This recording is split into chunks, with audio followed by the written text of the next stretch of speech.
ये दुबली पतली गाय और उसका मालिक घूमने के लिए शहर आते हैं। तभी कुछ लोग उसकी पतली हालत का मजाक उड़ाने लगते हैं।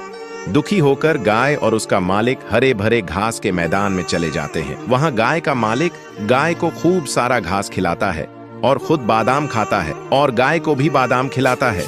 धीरे धीरे दोनों के शरीर ठीक होने लगते हैं।